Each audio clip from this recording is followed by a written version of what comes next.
Hey guys, it's Brian Bachkiller. Today we're taking a look at the Asrock X99 Taichi motherboard from Asrock. I'll give you a little look at the packaging real briefly. It's got the usual stuff, lots and lots of fluff about, how great it is and etc., etc., the kind of stuff that we always see on these things. This is a board that is meant to be compatible with the latest Intel Broadwell E chips, namely the 6000 series, 6800K, and etc. Let's just look at what's in the box. 4 SATA cables, SLI bridges, wireless antennas, tiny itty bitty little screw for connecting an M2, back plate, manual, and another really big manual. Well, these giant ass manuals that you could just get via a download on the internet, and another bridge. And then let's just look at the board.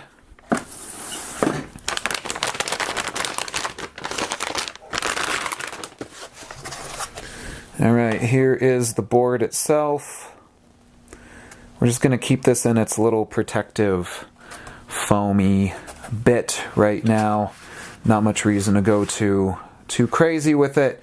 Just want you guys to be able to look at the board. I dig the design of it. It's got this white gear design all on the PCB, kind of interesting. A little bit of a higher end board, comes in at a little over $200 on average, so not terribly priced, namely because it is an X99 refresh board, which means that out of the gate it should be able to work with Broadwell E chips instead of needing to flash the BIOS and the firmware. One of the things that drives me crazy about Asrock motherboards is that their BIOS chips and their firmware chips are actual chips that are inserted into the motherboard. And the problem is these each have flashed on top of them or on a sticker P1.10. So these are running 1.10, the revision of the firmware for this board. If that firmware was not compatible with the CPU or the RAM that I was trying to install in this, I would have to get one of those replacement chips from Asrock. It would get shipped to me, then I have to pull this out, replace it, and hope that it works. It's a big pain in the butt. I really dislike that about Asrock boards, so I'm much more apt to be interested in a board that's a refresh. Let's just get in close and take a look at what we've got. Okay, so general stuff on this side of the board. There is a dual BIOS on this board, which is nice. That's a little different for Asrock. They don't usually have dual BIOS, and that's something that is kind of nice to see for once. Let me just get up on this. Sorry about that. All right, so we do get dual BIOS. There's a dual BIOS switch. There's our 2 firmware chips, and then we have our standard header connectors, the kind of stuff that we're always used to seeing on a motherboard right over here. Next up, let's just take a look at what we have in the world of SATA connectors. We do have an LED readout right here, very nice for debugging, super useful, of course, for that. And then we have our SATA connectors, and 1 SATA Express, 2, 4, 6, 8, 10 standard SATA connectors, all SATA 3 from what I understand. Fairly basic heatsink right here, not a huge one, shouldn't block video cards. This board has, as I think you can see, 3 PCIe full-size slots, 2 mini PCIes. They are spaced pretty nicely, so I think you could pretty easily SLI 3 video cards into this board, which is kind of nice. It also has an M.2 connector on it, and you're looking at 8 slots for RAM. 8 slots for RAM, which is quite nice and support up to 128 gigs of DDR4 RAM. Standard LGA 2011-3 slot, socket, should I say, right here.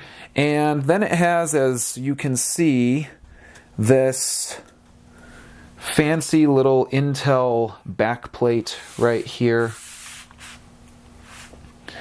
And this backplate, I mean, I think it's cool. I don't completely see the point in it. It's making a really big deal about Gigabit Ethernet, and I kind of feel like, well, all right, yeah, Gigabit Ethernet. I'm fairly certain everything has Gigabit Ethernet, but okay, sure, whatever. Let's look at the back panel.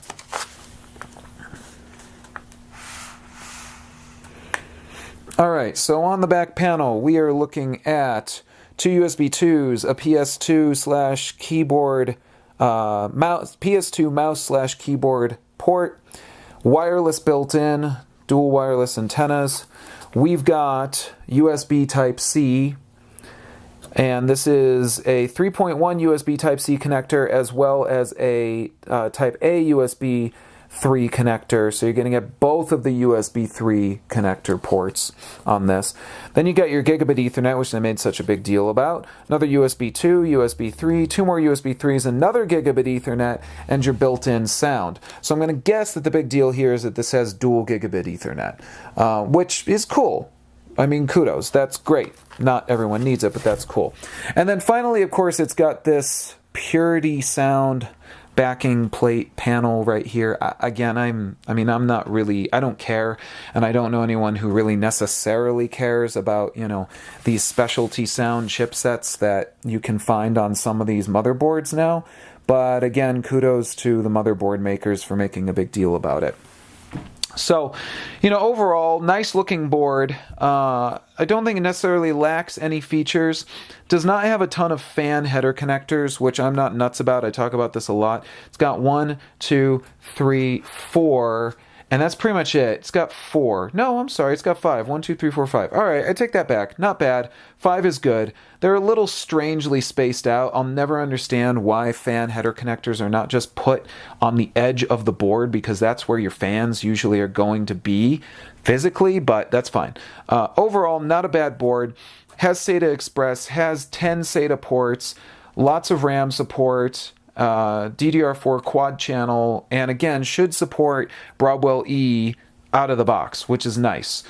So I'll give it a big thumbs up for that. I like the design. I think it looks pretty cool. And generally I find that Asrock boards are really nice. They boot really quickly. They're pretty stable. They can deal with a lot of stuff being thrown at them, and they don't crap out. So overall, not a bad looking board. Hope that you guys found it interesting. If you got questions, comments, or etc., let me know. I'd be happy to tell you anything else I find out about this board. But overall, not a bad board for the just under like sub $220 range. Not a bad board overall. So there you have it, guys. As always, thanks for tuning in. Until next time, take care. You read lies, force fed.